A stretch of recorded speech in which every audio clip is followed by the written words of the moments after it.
Welcome to the Blue Dolphin News Network. I'm Keon. And I'm Kyrus. Please stand for the flag salute. Ready? Begin. I pledge allegiance to the flag of the United States of America and to the republic for which it stands, one nation, under God, indivisible, with liberty and justice for all. Now our school motto: be safe, live responsibly, understand, respect, and encourage each other. Go Blue Dolphins! You may be seated.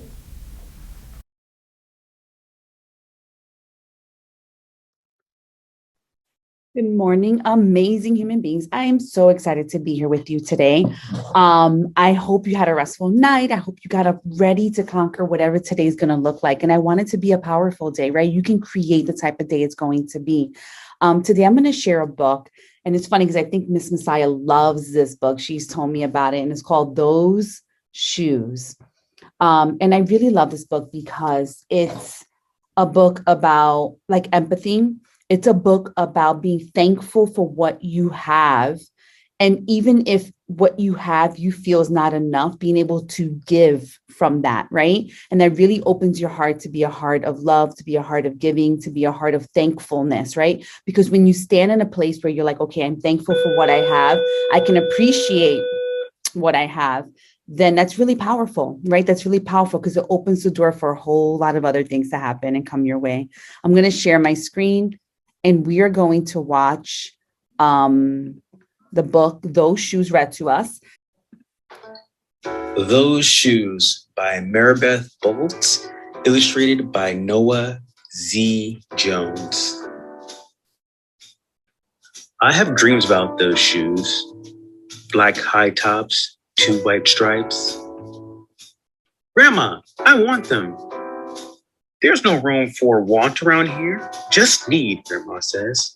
And what you need are new boots for winter. Brandon T comes to school in those shoes. He says he's the fastest runner now, not me. I was always the fastest before those shoes came along. Nate comes to school in those shoes. Antonio and I count how many times Nate goes to the bathroom, 7 times in one day, just so he can walk up and down the hall real slow. Next, Alan, Jacoby, and Terrence each get a pair.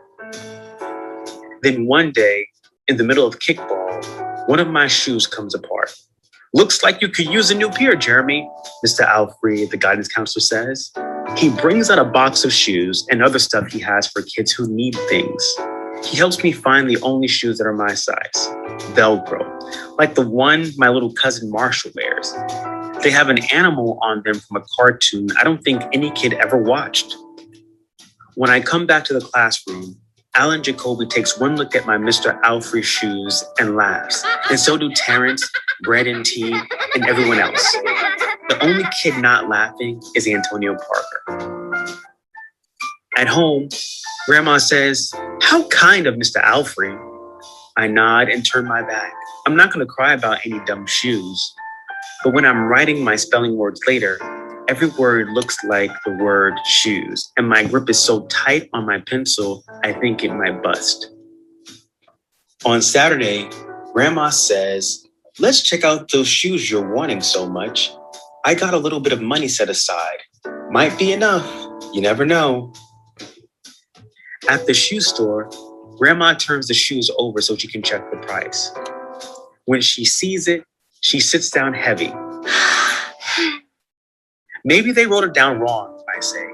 Grandma shakes her head. Then I remember the thrift shops. What if there's a rich kid who outgrew his or got 2 pairs for Christmas and had to give one of them away? We ride the bus to the first thrift shop. Black cowboy boots, pink slippers, sandals, high heels, every kind of shoes except the ones I want. We ride the bus to the second thrift shop. Not a pair of those shoes in sight. Around the corner is the third thrift shop. I see something in the window. Black shoes with 2 white stripes, high tops, perfect shape. $2.50. Those shoes. My heart is pounding hard as I take off my shoes and hitch up my baggy socks. How exciting, Grandma says. What size are they? I shove my foot into the first shoe, curling my toes to get my heel in. I don't know, but I think they fit.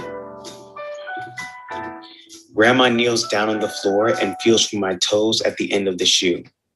Oh, Jeremy, she says, I can't spend good money on shoes that don't fit.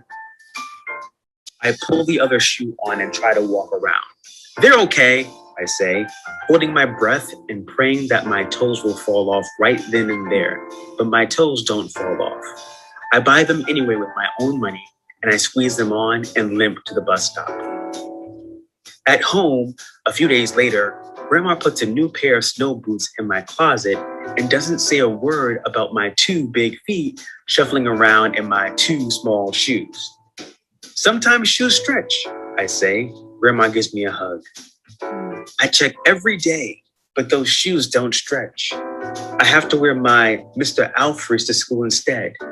One day during math, I glance at Antonio's shoes. One of them is taped up, and his feet look smaller than mine.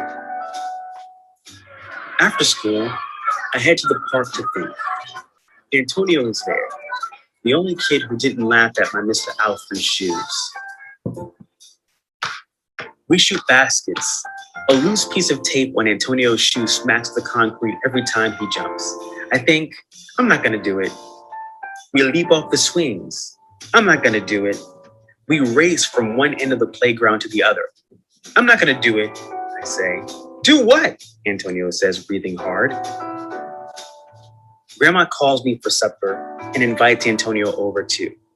After supper, he spies my shoes. How come you don't wear them? Antonio asks. I shrug. My hands are sweaty. I can feel him wishing those shoes were his. That night, I'm awake for a long time thinking about Antonio. When morning comes, I try on my shoes one last time. Before I can change my mind, the shoes are in my coat. Snow is beginning to fall as I run across the street to Antonio's apartment. I put the shoes in front of his door, push the doorbell, and I run. At school, Antonio is smiling big in his brand new shoes. I feel happy when I look at his face and mad when I look at my Mr. Alfred shoes. But later, when it's time for recess, something happens. Everywhere, there is snow. Leave your shoes in the hall and change it to your boots, the teacher announces. Leave your shoes in the hall. It's then I remember what I have in my backpack. New boots. New black boots that no kid has ever worn before. Standing in line to go to recess, Antonio leans forward and says, "Thanks." I smile and give him a nudge. Let's race. So what I love about the story, those shoes, is that it really just comes from a point of, right, it's a child that really wanted shoes. And you know what? His grandma wasn't able to afford to get him those shoes, which was okay because he had a roof over his head. He had everything he needed. That was not a need, those shoes. It was a want. It was something he wanted, not necessarily something he needed. What he needed was those black boots, right? But he was so sweet and so kind to be able to find a pair of shoes and then decide that they don't fit. I bought them anyway. Let me re-gift them or repurpose them and give them to someone else. So I think that was a really sweet story about empathy, about putting yourself in someone else's shoes and really just showing kindness. Make sure that's something that we show to each other every single day. Whatever words leave our mouth need to be words that are kind to each other, that uplift each other, and be open to receiving those words as well. Have a great day.